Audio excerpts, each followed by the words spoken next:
بسم اللہ الرحمن الرحیم۔ اعوذ باللہ من الشیطان الرجیم، بسم اللہ الرحمن الرحیم۔ السلام علیکم۔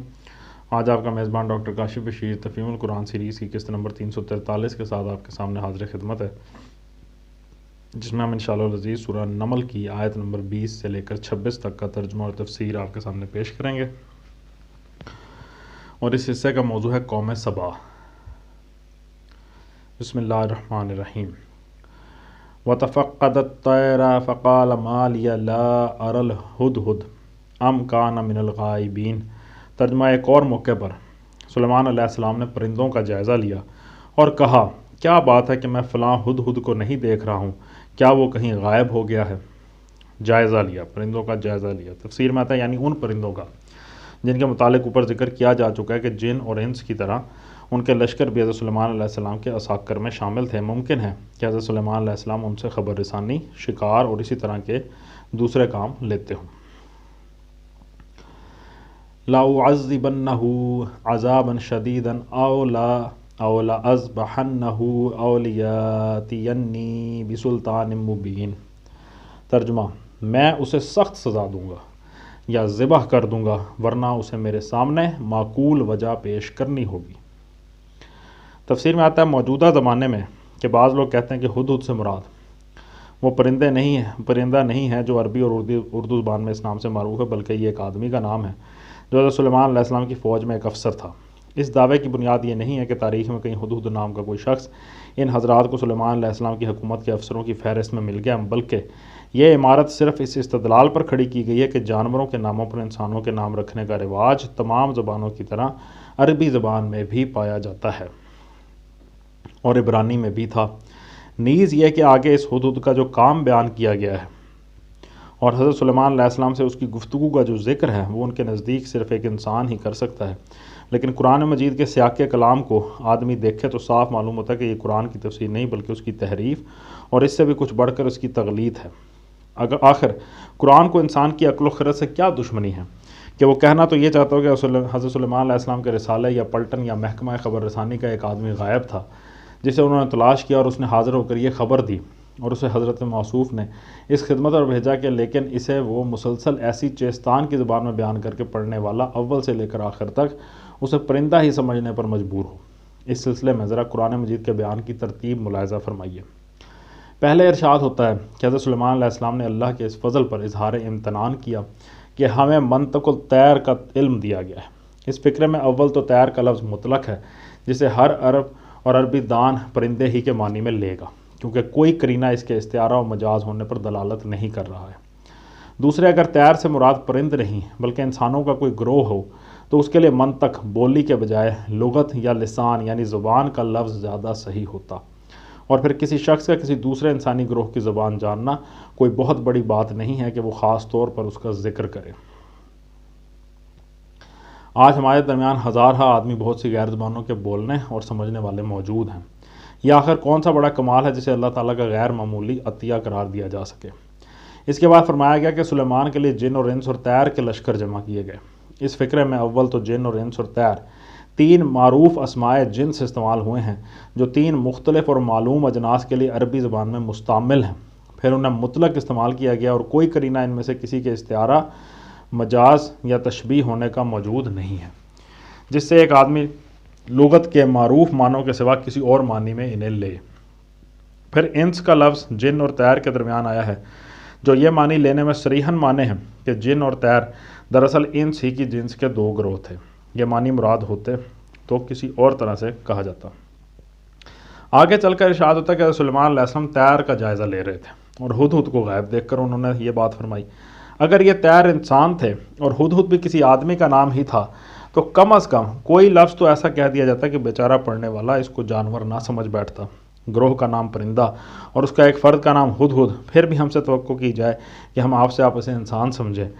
پھر حضرت سلیمان علیہ السلام فرماتے ہیں کہ ہدہد یا تو اپنے غائب ہونے کی کوئی معقول وجہ بیان کرے، ورنہ میں اسے سخت سزا دوں گا یا ذبح کر دوں گا۔ انسان کو قتل کیا جاتا ہے، پھانسی دی جاتی ہے، سزائے موت دی جاتی ہے، ذبح نہیں کیا جاتا۔ کوئی بڑا ہی سنگ دل اور بے درد آدمی جوش انتقام میں اندھا ہو چکا ہو تو شاید کسی آدمی کو ذبح بھی کر دے، مگر کیا پیغمبر سے ہم یہ توقع کریں کہ وہ اپنی فوج کے ایک آدمی کو محض غیر حاضر ہونے کے جرم میں ذبح کر دینے کا اعلان کرے گا، اور اللہ سے یہ حسن ظن رکھیں کہ وہ ایسی سنگین بات کا ذکر کر کے اس پر مذمت کا ایک لفظ بھی نہ فرمائیں گے۔ کچھ دور آگے چل کر ابھی آپ دیکھیں گے کہ حضرت سلیمان علیہ السلام اسی ہدہد کو ملکہ سبا کے نام خط دے کر بھیجتے ہیں اور فرماتے ہیں کہ اسے ان کی طرف ڈال دے یا پھینک دے۔ ظاہر ہے کہ یہ ہدایت پرندے کو تو دی جا سکتی ہے، لیکن کسی آدمی کو سفیر یا ایلچی یا قاصد بنا کر بھیجنے کی صورت میں یہ انتہائی غیر موزوں ہے۔ کسی کی عقل ہی ساکت ہو گئی ہو تو وہ مان لے گا کہ ایک ملک کا بادشاہ دوسرے ملک کی ملکہ کے نام خط دے کر اپنے سفیر کو اس ہدایت کے ساتھ بھیج سکتا ہے کہ اسے لے جا کر اس کے آگے ڈال دے یا اس کی طرف پھینک دے۔ کیا تہذیب و شائستگی کے اس ابتدائی مرتبے سے بھی حضرت سلیمان کو گرا ہوا فرض کر لیا جائے گا جس کا لحاظ ہم جیسے معمولی لوگ بھی اپنے کسی ہمسائے کے پاس اپنے ملازم کو بھیجتے ہوئے ملحوظ رکھتے ہیں؟ کیا کوئی شریف آدمی اپنے ملازم سے یہ کہہ سکتا ہے کہ میرا یہ خط لے جا کر فلاں صاحب کے آگے پھینکا؟ یہ تمام قرائن صاف بتا رہے ہیں کہ یہاں ہدہد کا مفہوم وہی ہے جو از روئے لغت اس لفظ کا مفہوم ہے، یعنی یہ کہ وہ انسان نہیں بلکہ ایک پرندہ تھا۔ اب اگر کوئی شخص یہ ماننے کے لیے تیار نہیں ہے کہ ایک ہدہد وہ باتیں کر سکتا ہے جو قرآن اس کی طرف منسوب کر رہا ہے تو اسے صاف صاف کہنا چاہیے کہ میں قرآن کی اس بات کو نہیں مانتا۔ اپنے عدم ایمان کو اس پردے میں چھپانا کہ قرآن کے صاف اور صریح الفاظ میں اپنے من مانے معنی بھر دیے جائیں گھٹیا درجے کی منافقت ہے۔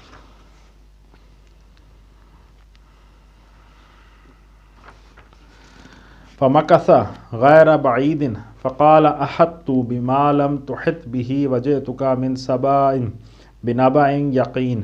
ترجمہ: کچھ زیادہ دیر نہ گزری تھی کہ اس نے آ کر کہا، میں نے وہ معلومات حاصل کر لی ہیں جو آپ کے علم میں نہیں ہیں، میں سبا کے متعلق یقینی اطلاع لے کر آیا۔ تفسیر میں آتا ہے سبا جنوبی عرب کی مشہور تجارت پیشہ قوم تھی جس کا دارالحکومت مارب یعنی موجودہ یمن کے دارالسلطنت صنعاء سے 55 میل بجانب شمال مشرق واقع تھا۔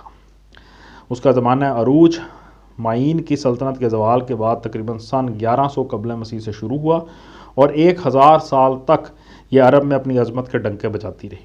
پھر 115 قبل مسیح میں جنوبی عرب کی دوسری مشہور قوم حمیر نے اس کی جگہ لے لی۔ عرب میں یمن اور حضرت موت اور افریقہ میں حبش کے علاقے پر اس کا قبضہ تھا۔ مشرقی افریقہ، ہندوستان، مشرق بعید اور خود عرب کی جتنی تجارت مصر اور شام اور یونان و روم کے ساتھ ہوتی تھی وہ زیادہ تر انہی سبائیوں کے ہاتھ میں تھی۔ اسی وجہ سے یہ قوم قدیم زمانے میں اپنی دولت کے لیے نہایت مشہور تھی، بلکہ یونانی مورخین تو اسے دنیا کی سب سے زیادہ مالدار قوم کہتے تھے۔ تجارت کے علاوہ ان کی خوشحالی کا بڑا سبب یہ تھا کہ انہوں نے اپنے ملک میں جگہ جگہ بند باندھ کر ایک بہترین نظام آبپاشی قائم کر رکھا تھا جس سے ان کا پورا علاقہ جنت بنا ہوا تھا۔ ان کے ملک کی اس غیر معمولی سرسبزی اور شادابی کا ذکر یونانی مورخین نے بھی کیا ہے اور سورہ سبا کے دوسرے رکوع میں قرآن مجید میں بھی اس کی طرف اشارہ کرتا ہے۔ ہدہد کا یہ بیان کہ میں نے وہ معلومات حاصل کی ہیں جو آپ کے علم میں نہیں ہیں، یہ معنی نہیں رکھتا کہ حضرت سلیمان علیہ السلام سبا سے بالکل ناواقف تھے۔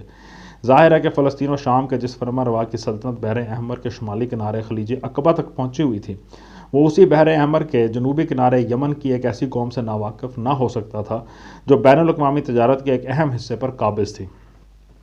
علاوہ ازیں زبور سے معلوم ہوتا ہے کہ حضرت سلیمان علیہ السلام سے بھی پہلے ان کے والد ماجد حضرت داؤد علیہ السلام سبا سے واقف تھے۔ ان کی دعا کے یہ الفاظ زبور میں ہمیں ملتے ہیں کہ اے خدا بادشاہ یعنی خود حضرت داؤد علیہ السلام کو اپنے احکام اور شہزادے یعنی حضرت سلیمان علیہ السلام کو اپنی صداقت عطا فرما۔ ترسیس اور جزیروں کے بادشاہ نظریں گزرائیں گے، سبا اور شیبا یعنی سبا کی یمنی اور حبشی شاخوں کے بادشاہ ہدیے لائیں گے۔ ریفرنس ہے 72 1 سے 2 اور 1 سے 11 آیات۔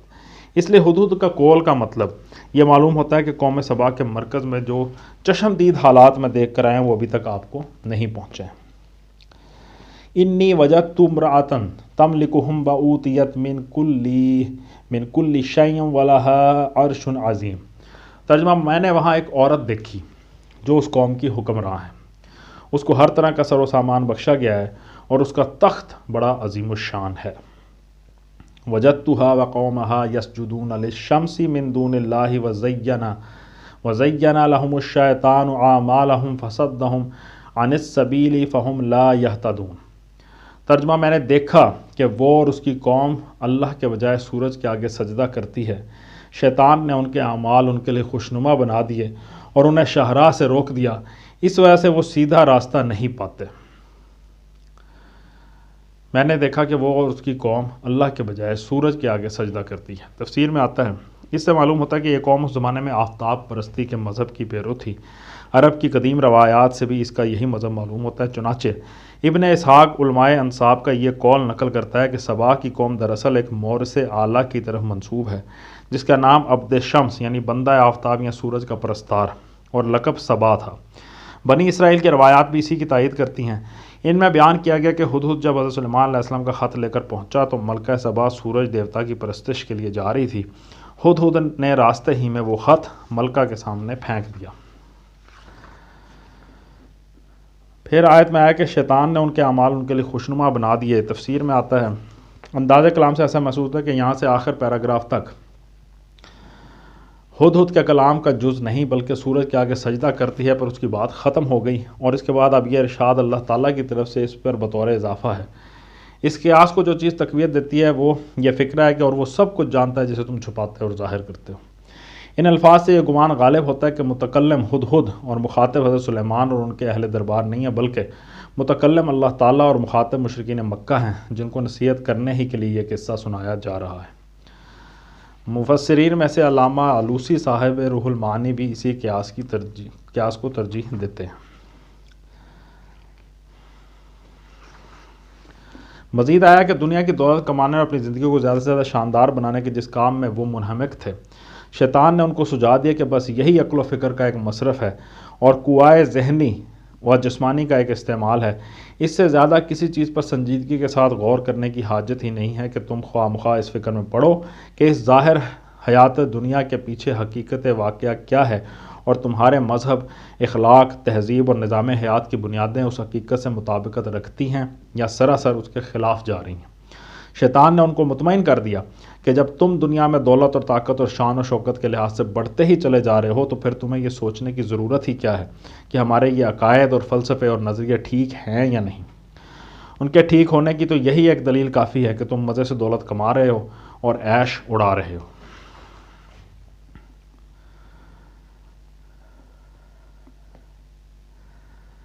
اللہ یسجدوا للہ الذی یخرج الخبء فی السماوات والارض ویعلم ما تخفون وما تعلنون۔ ترجمہ، اس خدا کو سجدہ کریں جو آسمانوں اور زمین کی پوشیدہ چیزیں نکالتا ہے اور وہ سب کچھ جانتا ہے جسے تم لوگ چھپاتے اور ظاہر کرتے ہو۔ تفسیر میں آتا ہے یعنی جو ہر آن ان چیزوں کو ظہور میں لا رہا ہے جو پیدائش سے پہلے نامعلوم کہاں کہاں پوشیدہ تھیں، زمین کے پیٹ سے ہر آن بے شمار نباتات نکال رہا ہے اور طرح طرح کے معدنیات خارج کر رہا ہے، عالم بالا کی فضاؤں سے وہ چیزیں سامنے لا رہا ہے جن کے ظہور میں آنے سے پہلے انسان کا وہم و گمان بھی ان تک نہ پہنچ سکتا تھا۔ یہ آیت سجدہ ہے، اس پہ ضرور سجدہ فرما لیجیے گا۔ آیت کے آخر میں آیا کہ جسے تم لوگ چھپاتے اور ظاہر کرتے ہو وہ سب جانتا ہے۔ تفسیر میں آتا ہے یعنی اس کا علم ہر چیز پر حاوی ہے، اس کے لیے ظاہر اور مخفی سب یکساں ہیں، اس پر سب کچھ عیاں ہے۔ اللہ تعالیٰ کے ان دو صفات کو بطور نمونہ بیان کرنے سے مقصود دراصل یہ ذہن نشین کرانا ہے کہ اگر وہ لوگ شیطان کے دھوکے میں نہ آتے تو یہ سیدھا راستہ انہیں صاف نظر آ سکتا تھا کہ آفتاب نامی ایک دہکتا ہوا کرہ جو بیچارہ خود اپنے وجود کا ہوش بھی نہیں رکھتا کسی عبادت کا مستحق نہیں ہے، بلکہ صرف وہ ہستی اس کا استحقاق رکھتی ہے جو علیم و خبیر ہے اور جس کی قدرت ہر لحظہ نئے نئے کرشمے ظہور میں لا رہی ہے۔ اللہ لا الہ الا ہوا رب العرش العظیم، اللہ کہ جس کے سوا کوئی مستحق عبادت نہیں جو عرش عظیم کا مالک ہے۔ تفسیر میں آتا ہے اس مقام پر سجدہ واجب ہے۔ یہ قرآن کے ان مقامات میں سے ہے جہاں سجدہ تلاوت واجب ہونے پر فقہا کا اتفاق ہے۔ یہاں سجدہ کرنے سے مقصود یہ ہے کہ ایک مومن اپنے آپ کو آفتاب پرستوں سے جدا کرے اور اپنے عمل سے اس بات کا اقرار و اظہار کرے کہ وہ آفتاب کو نہیں بلکہ صرف اللہ تعالیٰ ہی کو اپنا مسجود و معبود مانتا ہے۔ صدق اللہ العلی العظیم۔ الحمدللہ جب نے سورہ نمل کی آیت نمبر 36 تک کا ترجمہ اور تفسیر آپ کے سامنے پیش کیا، اللہ تعالیٰ سے دعا ہے کہ اللہ تعالیٰ ہمیں شرک کی ہر طرح سے، ہر شکل سے محفوظ رکھے، اور اس دنیا میں جب تک ہم ہیں اللہ تعالیٰ کی وحدانیت کا پرچار کرنے والے بنے رہیں۔ اسی دعا کے ساتھ آپ سے اجازت چاہیں گے۔ اپنا بہت خیال رکھیں۔ آپ لوگوں کا بہت بہت شکریہ۔ اللہ حافظ۔